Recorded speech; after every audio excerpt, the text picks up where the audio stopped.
Hai teman-teman, salam sehat dan ceria. Semoga teman-teman semua tetap semangat untuk belajar dari rumah ya. Hari ini kita akan menyimak informasi dari lembar cerita yang berjudul Bagaimana Kalau Tasku Terbuat Dari Kayu. Kita juga akan mendapatkan informasi tentang apa saja sifat-sifat dari benda padat. Dan kita akan belajar memilih bahan dasar untuk membuat suatu benda yang harus sesuai dengan fungsinya. Nah, teman-teman, yuk kita saksikan video berikut ini bersama-sama.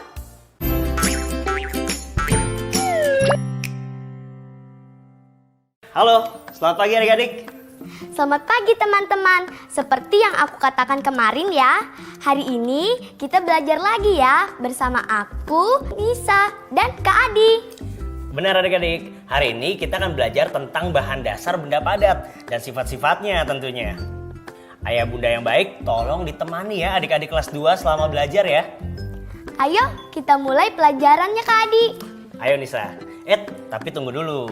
Sebelum memulai seperti biasa kita berdoa dulu ya, supaya apa yang kita pelajari hari ini berguna bagi kita. Ayo berdoa teman-teman.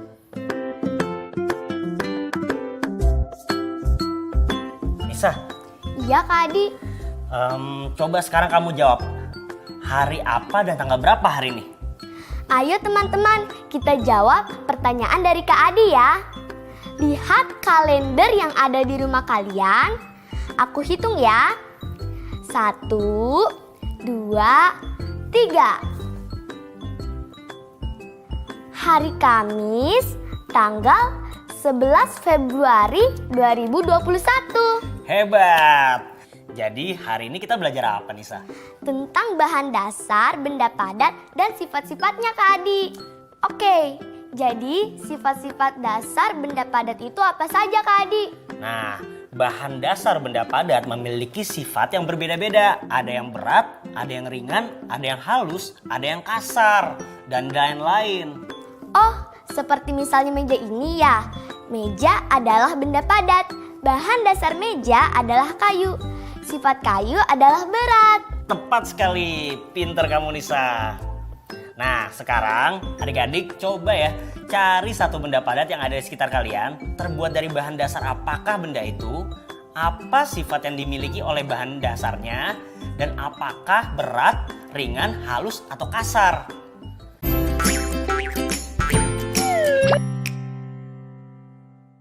Nah Nisa, sekarang ada berapa kertas karton yang ada di sini? Ada 5 kertas karton Kak Adi. Apakah kelima kertas karton ini memiliki sifat yang sama? Tidak Kak Adi. Kertas karton ini tidak memiliki sifat yang sama. Ada yang tebal dan ada yang tipis. Lalu ada sifat apa lagi? Lalu ada sifatnya yang ringan Kak Adi.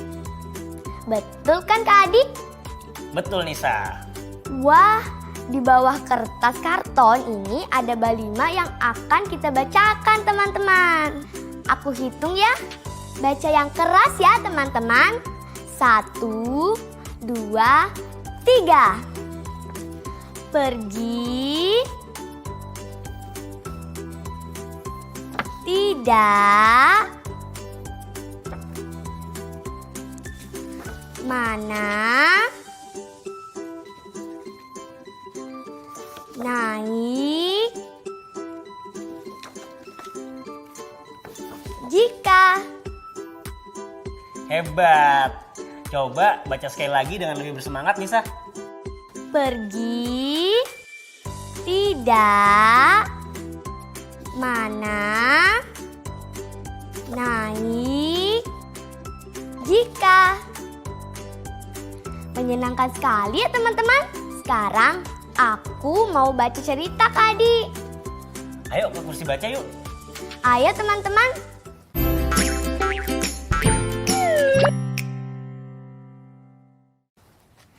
Ayo kita baca teman-teman. Bagaimana kalau tasku terbuat dari kayu? Bagaimana kalau tasmu terbuat dari kayu? Kayu itu berat. Kalau tasmu terbuat dari kayu, kamu akan lelah saat membawanya. Kain kedap air adalah bahan yang tepat untuk membuat tas. Kain kedap air itu ringan dan tidak rusak saat terkena air. Bagaimana kalau kita membuat meja dari kain kedap air saja supaya ringan? Jika kita membuat meja dari kain kedap air, apakah meja itu akan bisa berdiri kokoh saat kamu menulis di atas meja? Kain kedap air bukan bahan yang bagus untuk membuat meja, tapi kain kedap air bagus untuk membuat tas, payung, atau jas hujan. Setiap bahan memiliki sifat yang berbeda-beda. Cerita ini isinya tentang jika memilih bahan dasar untuk membuat benda harus sesuai dengan fungsinya, Kak Adi. Karena bahan memiliki sifat yang berbeda-beda. Tepat sekali Nisa.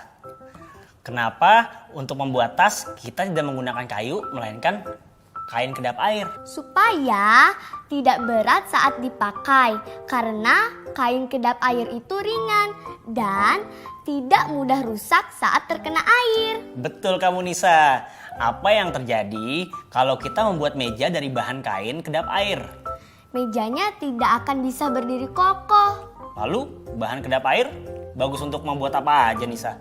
Bahan kedap air bagus untuk membuat tas, payung, atau jas hujan.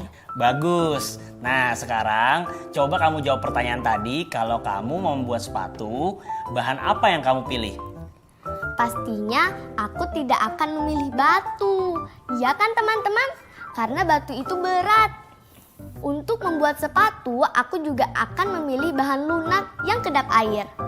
Kalau pakai tanah liat bagaimana? Tanah liat kan juga terbuat dari bahan yang lunak. Tapi tidak kedap air, Kak Adi. Kalau kertas? Sama Kak Adi, kertas juga tidak kedap air. Hebat. Karena kamu sudah membaca, berarti sekarang kita latihan ya. Ini maksudnya apa ya Kak Adi? Ini adalah kalimat-kalimat yang tidak lengkap karena tanpa tanda baca sama sekali. Kamu harus meletakkan tanda baca seperti huruf kapital, tanda tanya, tanda koma, maupun titik. Lihat contoh Kak Adi ya.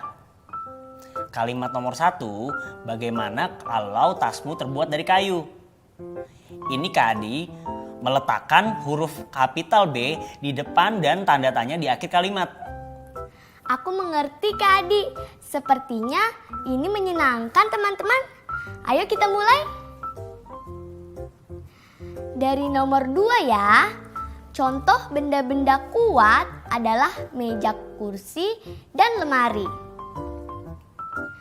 Huruf C adalah kapital, lalu ada tanda koma setelah kata meja dan kursi. Apalagi yang kurang ya teman-teman? Apa? Oh iya, tanda titik. Selalu di akhir kalimat dengan tanda titik ya teman-teman. Sekarang nomor 3. Bagaimana kalau tasmu terbuat dari kertas?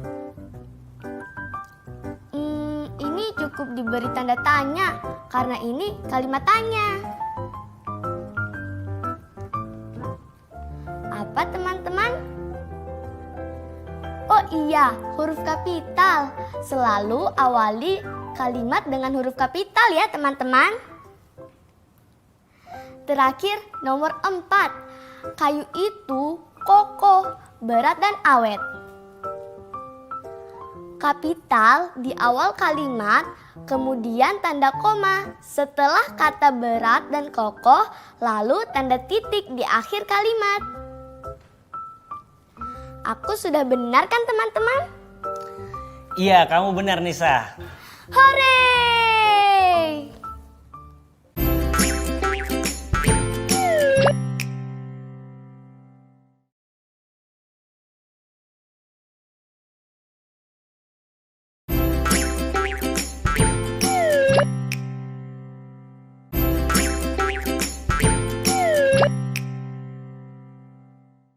Sekarang kita mau mencari jawaban perkiraan ya Kak Adi.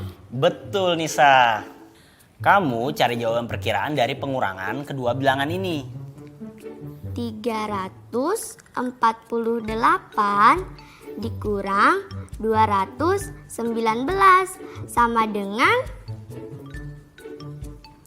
Langkah-langkahnya masih sama seperti kemarin ya. Kita menghitung pengurangan bilangan ratusannya dulu. 300 dikurang 200 sama dengan berapa teman-teman? Hebat, sama dengan 100. Kemudian kita membulatkan bilangan puluhannya, yaitu 48 dan 19. 48 bisa dibulatkan menjadi berapa ya teman-teman? 50. Tepat sekali teman-teman. Bilangan puluhan berikutnya yang harus kita bulatkan adalah 19. Ini cukup mudah ya teman-teman.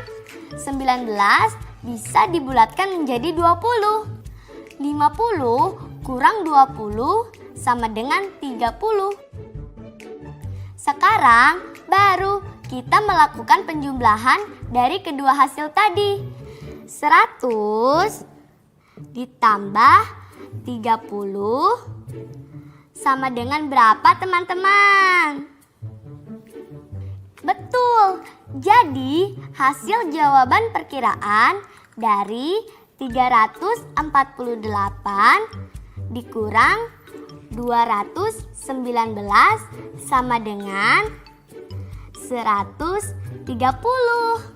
Wah, hebat ya Munisa. Mencari jawaban perkiraan dari hasil pengurangan juga sudah bisa kamu ya. Nah, sekarang coba kamu cari jawaban yang sebenarnya Nisa. 129 Kak Adi. Hah? Cepet banget kamu. Dari mana kamu tahu itu? Dari sini Kak Adi. 2 dikurang 1 sama dengan 1. 130 dikurang 1 sama dengan 129. Sebentar Nisa. 2 ini dari mana? 1 ini dari mana? 2 adalah bilangan yang ditambahkan untuk membulatkan 48 ke 50. 1 adalah bilangan yang ditambahkan untuk membulatkan 19 ke 20. Jawaban perkiraan dikurangi hasil pengurangan dari 2 bilangan tambahan ini. Hasilnya adalah jawaban sebenarnya. Wah, luar biasa kamu Nisa. Kak Adi baru tahu loh cara ini. Berarti besok gantian ya, kamu yang ngajari Kak Adi. Teman-teman, Kak Adi ini hanya merendah loh. Kak Adi sebenarnya sudah tahu cara ini. Apa teman-teman? Teman-teman mau belajar yang lain lagi Kak Adi?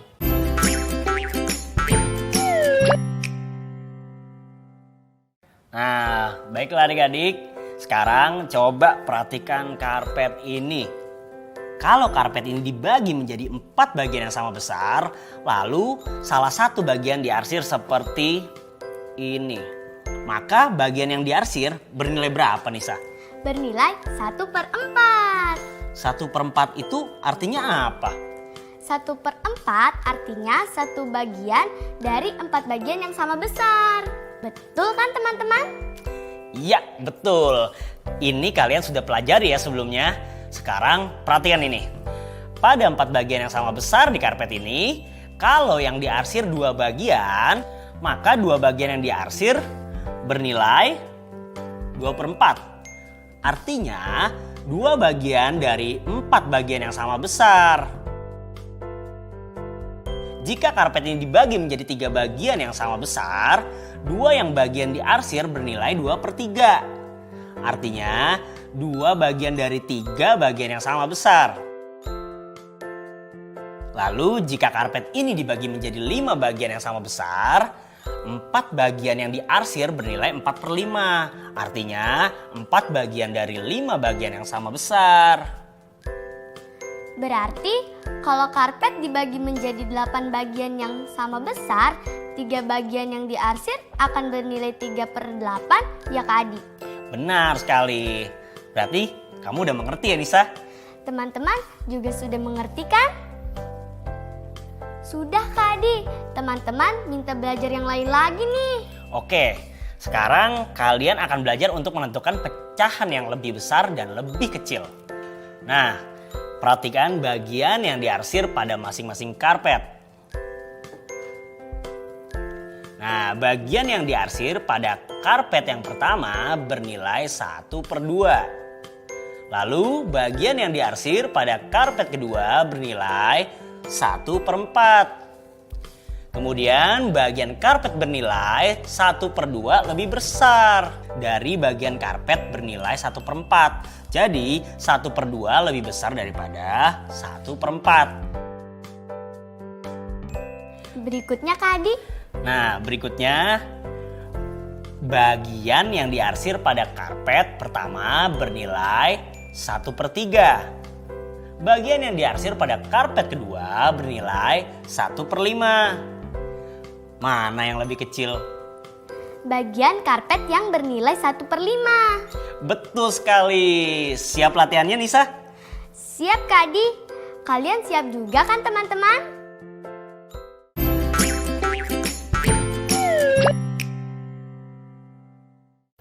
Nah adik-adik, seperti kemarin ya, Kak Adi meminta Nisa untuk menjawab pertanyaan. Kali ini Nisa harus memberi arsir pada kotak-kotak sesuai dengan petunjuk Kak Adi. Pertanyaannya cuma 2 kok. Kalian bisa? Sudah Kak. Wah, Kak Adi baru mau mengajak teman-teman kamu yang ada di rumah untuk ikut menjawab Nisa. Maaf ya teman-teman, kalian periksa saja jawabanku. Sudah betul atau belum? Nah adik-adik, apakah Nisa menjawab dengan benar semua pertanyaan ini? Sudah benar teman-teman? Iya, kamu benar Nisa. Dari kedua pecahan ini, mana yang lebih besar? Pecahan 6/8 Kak Adi. Benar, 100 buat kamu Nisa.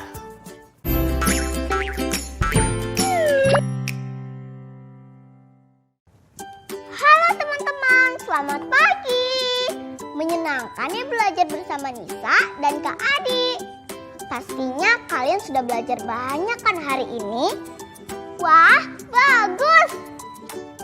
Lihat ini teman-teman. Bagus-bagus semuanya kan? Tas ini aku lukis pada hari Senin. Kalau yang ini aku hias dengan lakban waktu hari Selasa. Tas ini kalian pasti masih ingat kan? Aku tempelkan benda-benda lucu kemarin. Inilah proyek akhir minggu kita teman-teman, menghias tas. Ada 4 cara untuk menghias tas kalian. Sudah aku ulangi 3 kali ya. Apa saja caranya? Kalian juga sudah melihat hasilnya kan? Hari ini aku mau mendekorasikan tas dengan kancing. Bahannya tentu saja kancing-kancing aneka warna. Jangan lupa lem yang kuat juga ya, supaya kancing-kancing yang dipasang tidak mudah lepas. Karena besok libur, artinya akhir pekan kita lebih panjang teman-teman. Kalian juga punya waktu lebih banyak untuk menghias tas. Dihias yang bagus ya teman-teman. Sampai jumpa lagi. Dah.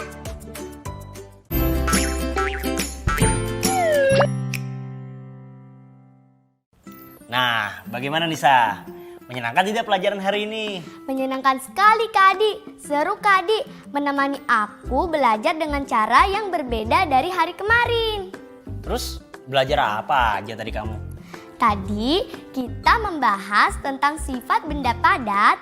Ada yang kasar, halus, berat, ringan, kasar, lembut, dan sebagainya.